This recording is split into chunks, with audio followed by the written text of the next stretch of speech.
Hello everyone, welcome back to another video. आज हम लोग बात करेंगे हीट रिलेटेड इलनेस के बारे में।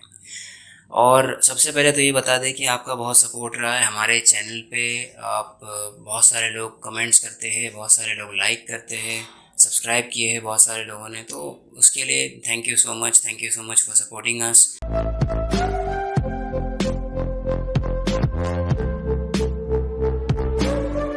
आज का हमारा जो टॉपिक है वो हीट रिलेटेड इलनेस के बारे में। अभी आपको तो पता होगा कि अभी बहुत ज़्यादा गर्मी है, बहुत ज़्यादा हीट वेव आ रहा है और बहुत ज़्यादा गर्मी हो रही है, जिसकी वजह से ये पॉसिबिलिटी इसमें ज़्यादा है, बहुत ज़्यादा है कि आपको अब क्या हो सकता है, यहाँ पे डिहाइड्रेशन के बहुत ज़्यादा चांसेस होते हैं। डिहाइड्रेशन होता है, और ज़्यादा करके जो धूप में काम करते हैं, आप धूप में काम करो, धूप में ट्रैवल करो या कुछ भी करते हैं तो बहुत ज़्यादा स्वेटिंग होता है, बहुत ज़्यादा बॉडी पे बहुत बुरी तरह से असर करता है, बहुत बुरी तरह से इफ़ेक्ट करता है। अब हम हीट को तो नहीं रोक सकते, लेकिन हम उन कंडीशंस को प्रिवेंट करते हैं जो जिस कंडीशन में हमें ज़्यादा एक्सेसिव हीट के एक्सपोजर में आते हैं हम लोग। तो हम लोग इसमें क्या करेंगे, इसमें कुछ हम लोग हीट रिलेटेड इलनेसेस के बारे में अवेयरनेस करने के लिए आज का हमारा ये सेशन हम लोग रख रहे हैं। सबसे पहले ये आता है कि हमारा जो बॉडी है वो एक टेम्परेचर यहाँ पे जो है मेंटेन करता है। फॉर बॉडी को एक टेम्परेचर मेंटेन करना बहुत ज़रूरी होता है। ओके, अगर बहुत ज़्यादा भी टेम्परेचर होता है और बहुत कम भी टेम्परेचर होता है तो ठीक नहीं रहता है। तो इसमें 98.6 फ़ारेनहाइट टेम्परेचर को मेंटेन करने के लिए बॉडी क्या करता है, कैलोरीज को बर्न करता है। ठीक है, वो बॉडी में हीट जनरेट करता है। जैसे कि आपको पता होगा कि आप कहीं पे भी अगर बहुत ज़्यादा ठंडे एरिया में रहते हो, ठीक है, ठंडे एरिया में भी लोग जिंदा तो रहते हैं। तो वो एक नेचुरल एबिलिटी होता है, बॉडी में नेचुरल एबिलिटी होता है। ज़्यादा करके जो जो ठंडे एरिया में रहते हैं वो नॉनवेज भी ज़्यादा खाते हैं, या नॉनवेज ज़्यादा खाते हैं या अल्कोहल कंज्यूम करते हैं। वो क्यों करते हैं? वो हीट को बढ़ाने के लिए। बॉडी का जब हीट टेम्परेचर क्या करता है, बॉडी मेंटेन करता है कैलोरीज को बर्न करके। यहाँ पे इसके दो दो इफ़ेक्टिव वेज होते हैं बॉडी के हीट को मेंटेन करने के लिए। पहला होता है स्वेटिंग। ठीक है, आप बहुत ज़्यादा चलते हो, बहुत ज़्यादा कहीं दूर जाते हो या बहुत ज़्यादा काम करते हो या बहुत ज़्यादा आप धूप में खड़े रहते हो तो आपको स्वेटिंग होता है, ठीक है, पसीना होता है। तो स्वेटिंग क्या करता है, स्वेटिंग इवेपोरेट जब होता है तो आपका जो स्किन होता है वो स्किन से जब होता है तो बॉडी ठंडा हो जाता है, बॉडी का जो टेम्परेचर होता है वो कूल होता है। तो ऑटोमेटिकली बॉडी को कूल करने के लिए इसका एक होता है, स्वेटिंग होता है। सेकेंड चीज़ होता है डायलेशन ऑफ ब्लड वेसल्स। ठीक है, ये जो ब्लड होता है हमारा, ये स्किन के सरफेस की तरफ आता है ताकि वो जो हीट होगा वो रिलीज हो सकता है उसमें से। तो ये दो तरीके हैं बॉडी की हीट रिलीज करने के लिए। इसमें वार्निंग साइंस हम देख लेते हैं। बॉडी में क्या होता है, कुछ कूलिंग मैकेनिज्म्स वर्क नहीं करते। ठीक है, जैसे कि आपके घर पे अगर एसी होगा तो अगर एसी आपका वर्क नहीं करता तो उसमें कुछ इश्यू हो सकता है, राइट। आपने उसका सर्विसिंग नहीं करवाया, उसके अंदर का मशीन ख़राब है तो वो टेम्परेचर को मेंटेन नहीं कर पाता या इफ़ेक्टिव कूलिंग नहीं दे पाता। उतना कूलिंग आपका लगता नहीं कि इतना कूलिंग हो रहा है। तो ये इसमें हमारे बॉडी के मैकेनिज्म में कूलिंग में कब इश्यू आ सकता है। एयर टेम्परेचर अगर बॉडी के टेम्परेचर से बहुत ज़्यादा बढ़ जाए, अगर आप ऐसे जगह पे काम करते हो जहाँ पे नॉर्मली बहुत ज़्यादा हीट होता है, या ऐसे जगह पे काम करते हो जहाँ पे नॉर्मली बहुत ज़्यादा मशीन्स और वो सब होते हैं जिसमें बहुत ज़्यादा हीट होता है, वहाँ पे प्रॉपर वेंटिलेशन नहीं है, ह्यूमिडिटी नहीं है और बहुत सारे और भी इश्यूज़ है। तो वहाँ पे क्या होगा, एयर जो होता है, एयर का टेम्परेचर बढ़ जाता है। ठीक है, एयर का टेम्परेचर बढ़ जाता है हमारे बॉडी के टेम्परेचर से ज़्यादा। उस वक्त क्या होता है, उस वक्त वो बॉडी अपने आप को कूल नहीं कर पाता, ठंडा नहीं कर पाता उतना जल्दी। अगर एयर बहुत ज़्यादा ह्यूमिड है तो स्वेट जो होगा इवेपोरेट नहीं होगा। ठीक है, तभी भी बहुत ज़्यादा इसमें बॉडी का जो मैकेनिज़्म होता है, कूलिंग मैकेनिज़्म, वो वर्क नहीं करता है। ठीक है, तो अभी अगर बहुत ज़्यादा आप अगर ऐसा समझो, अगर गर्मी में हो और आपने पूरा सूट बूट पहने हो, या जैसे वर्कर्स जो भी काम करते हैं, हीट में काम करते हैं, तो वो पूरा उनको ड्रेस वेस पहनना पड़ता है। ठीक है, उनका जो पीपीईज होता है, पीपीईज पहनना होता है, ग्लव्स पहनना पड़ता है, बूट्स पहनना पड़ता है इतने हेवी वाले, वो पूरा पैक होता है, और हेलमेट पहनना होता है, ठीक है, सर के ऊपर। तो वो ये क्या करता है, ये पूरे बॉडी को कवर कर देता है। ठीक है। और ये जो कवर होता है ये नॉर्मल क्लोथिंग, वो हल्का वाला क्लोथिंग नहीं है, ये जाड़े वाले क्लोथिंग होते हैं, जाड़े वाले मटेरियल्स है ये सब।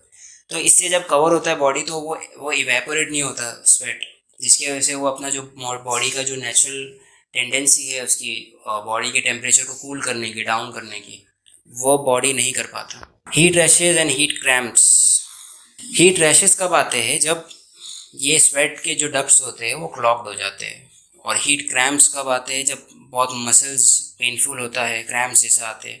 ठीक है, ये क्या होगा? ये जब बहुत ज़्यादा एक्सेसिव स्वेटिंग हो जाता है। ठीक है, जब आप एक्सेसिव स्वेटिंग होता है, हीट रैशेज तो बहुत नॉर्मल है, वो जो ऊपर से जो दिखता है आपको हीट रैशेज।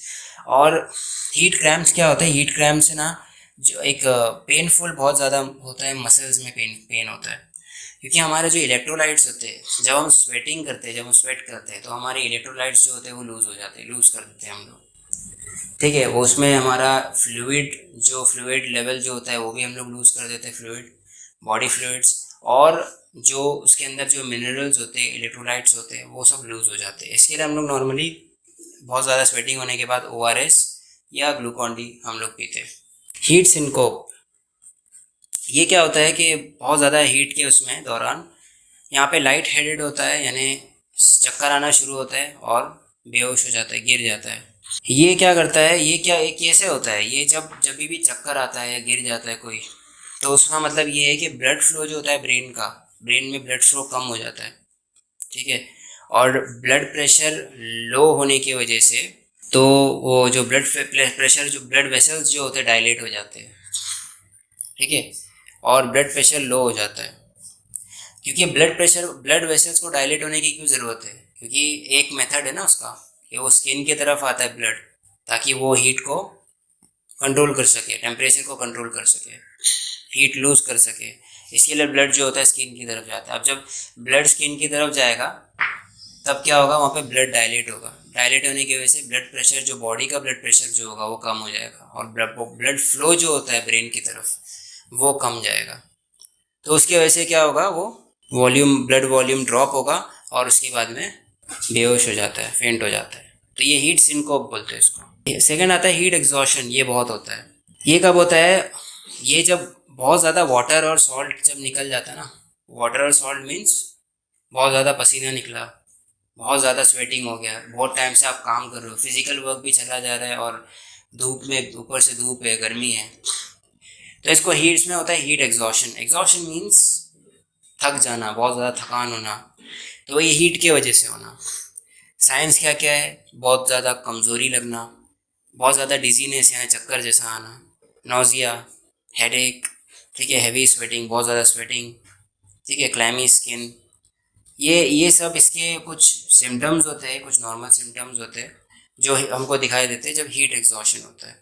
फिर हीट स्ट्रोक होना। हीट स्ट्रोक बहुत ज़्यादा हीट होने की वजह से होता है, बहुत ज़्यादा, और बहुत टाइम तक का ये बहुत ज़्यादा एक्सट्रीमली इंजरीज होता है। और ये ब्रेन के लिए भी ठीक नहीं होता है, क्योंकि ब्रेन अगर बहुत टाइम तक ऐसे कंडीशन में रहेगा जहाँ पे ब्लड जो है डायलेट हो रहा है और ब्लड फ्लो कम हो रहा है, तो वहाँ पे ऐसे जगह पे रहेगा तो ब्लड को बहुत बुरी तरह असर हो सकता है। तो इसमें क्या क्या साइंस क्या क्या है इसके साइंस ये है कि रैपिड पल्स आ सकता है, रैपिड पल्स होगा, हॉट और रेड स्किन आ जाएगा, स्किन रेड हो जाएगा, हॉट हो जाएगा, गर्म हो जाएगा। विक्टिम जो होगा स्वेटिंग करना बंद कर देगा। स्वेटिंग होता है नॉर्मल केसेस में, बट इसमें हीट स्ट्रोक में स्वेट बंद हो जाता है, स्वेटिंग बंद हो जाता है। उसके बाद मेंटल कन्फ्यूजन, अलर्टनेस चले जाता है, यानी आप उसको कुछ बोल रहे हो समझ में नहीं आ रहा है, वो समझ नहीं पा रहा है। ठीक है, ब्लड जजमेंट प्रॉपर नहीं कर पाएगा, किसी चीज़ को समझ नहीं पा रहा है, किसी चीज़ को देख नहीं पा रहा है, क्लियरली देख पा रहा है बट समझ नहीं पा रहा है, जज नहीं कर पा रहा है। इसके बाद में heat stroke can be extremely dangerous, जिसमें बताया कि ये बहुत सीरियसली डेंजरस होता है और इसमें ब्रेन डैमेज होने के बहुत चांसेस होते हैं, डेथ भी हो सकता है इसमें। तो हीट स्ट्रोक उस जगह पे होता है जहाँ पे बहुत ज़्यादा गर्मी होती है। ठीक है, हीट एग्जॉशन नॉर्मल केसेस में होता है जहाँ पे हम लोग बहुत ज़्यादा स्वेट कर देते हैं, बहुत ज़्यादा वाटर एंड सॉल्ट लूज कर देते हैं बॉडी में से, वहाँ पे होता है। हीट स्ट्रोक सीवियर कंडीशन होता है। ठीक है, इसको हमें बहुत अच्छी तरह से इफेक्टिवली हमको इसको ट्रीट करना चाहिए, और ऐसे कंडीशंस में आना नहीं चाहिए हमको जहाँ पे इस टाइप की चीज़ें होती है। यहाँ पे हमारे पास 3 मेथड्स है, रिकॉग्नाइज, इवेल्युएट एंड एक्ट। हम लोग सोल्यूशन के पास आते हैं, सोल्यूशन की तरफ देखते हैं कि रिकग्नाइज करेंगे, इवेल्युएट करेंगे और एक्ट करेंगे।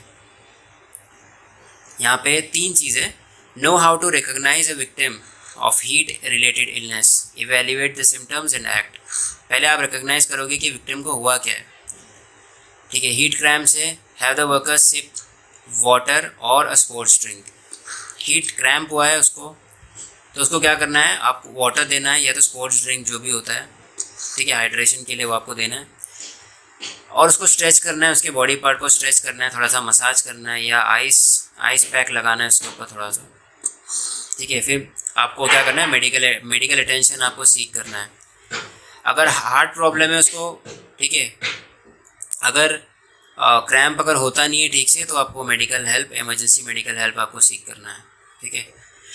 उसके बाद में हीट सिंकोप। हीट सिंकोप क्या होता है, जो हमने देखे थे, बेहोश हो गया, फेंट हो गया पर्सन, है ना, उसको हीट सिंकोप बोलते हैं।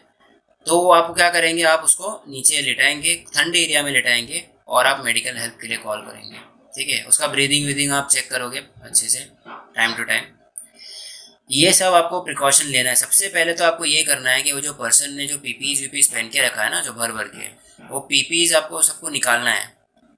बेहोश होने के बाद पीपीज की ज़रूरत नहीं है उसको, तो उसको आप पहले उसको निकालेंगे। उसके बाद में आप उस वर्कर को अच्छे ठंडे जगह पे लेके जाएंगे, वहाँ पे रखेंगे। पॉसिबल है तो एयर कंडीशन जो एरिया होता है, ऑफिस रूम्स और वो सब होते हैं, वहाँ पे आप रख सकते हो उसको। हीट एग्जॉशन में आप क्या करोगे, आप वर्कर को ले डाउन करोगे कूल एरिया में, मेडिकल हेल्प को बुलाओगे। एक्सेसिव लेयर, जैसा मैं बताया, क्लोथिंग वोथिंग जो ऊपर ऊपर होता है वो सब निकालेंगे आप उसको, ठीक है। तो पीपीज वीपीज ज़्यादा होता है तो वो सब आप निकालने की कोशिश करेंगे। उसके बाद में आप स्पोर्ट्स ड्रिंक या वाटर आप प्रोवाइड करोगे। अगर वॉमिट हो रहा है तो आप कुछ नहीं दोगे उसको, ठीक है, वॉमिट हो रहा है तो कुछ नहीं दोगे।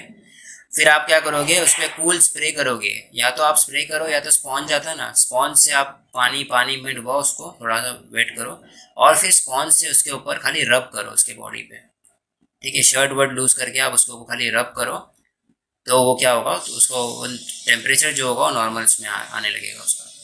जैसे वो नॉर्मल टेम्परेचर पे बॉडी आ गया, अभी आप समझ सकते हैं कि ओके। अभी हीट स्ट्रोक के लिए अभी हमारा 911 नहीं है, हम लोग जो 108 पे कॉल करते हैं, या नियरेस्ट एम्बुलेंस अगर आपके पास अवेलेबल है या नियरली एकदम हॉस्पिटल है, तो वहाँ पे आप कांटेक्ट करके आप वहाँ पे हॉस्पिटलाइज करते हो उसको, भेजते हो उसको। तो आप इस तरह से फर्स्ट एड दोगे किसी भी हीट स्ट्रेस वाले पेशेंट को। कोई भी हीट रिलेटेड इलनेस होता है, किसी को हीट रिलेटेड प्रॉब्लम कुछ आता है, तो आप उस वर्कर को इस तरह से ट्रीट करोगे।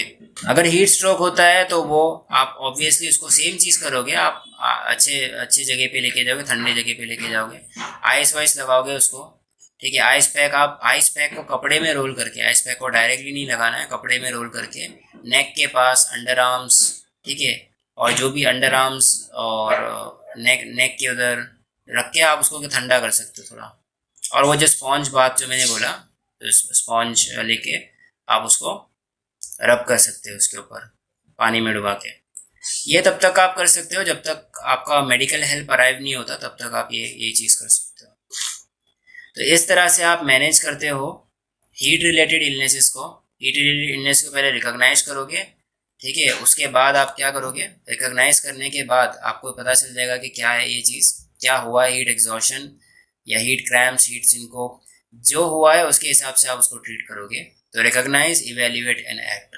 ये पीपीज आपको बहुत इजीली मिल जाएगा, पीपीटी जो है आपको बहुत इजीली आपको मिल जाएगा। इसमें प्रिवेंटिव मेजर भी आपको लेना बहुत ज़रूरी है। ये चीज़ ध्यान में रखना है कि लाइट खाना खाना है आपको, ज़्यादा से ज़्यादा पानी पीना है, पानी की कमी नहीं होना चाहिए बॉडी में, वो नॉर्मली भी और हीट में होगा तो भी पानी ज़्यादा पीना है, नहीं पिए हीट तो भी ज़्यादा पानी पियो, बीच बीच में जूस पियो, थोड़ा बहुत कैफीन अवॉइड करो। चाय वाय ज़्यादा, वर्कर लोग चाय कॉफ़ी ज़्यादा पीते हैं, उससे अच्छा उनको ज़्यादा करके वो ग्लूकॉन डी और जो जो सब होता है वो फ्लूइड्स पिलाया करो उनको। और लाइट क्लोथिंग पहना करो, थोड़ा सा लाइट होना चाहिए, एकदम भी लूज नहीं होना चाहिए, ऑब्वियसली वो सेफ्टी रूल के अगेंस्ट है। थोड़ा सा लाइट होना चाहिए, हल्का होना चाहिए।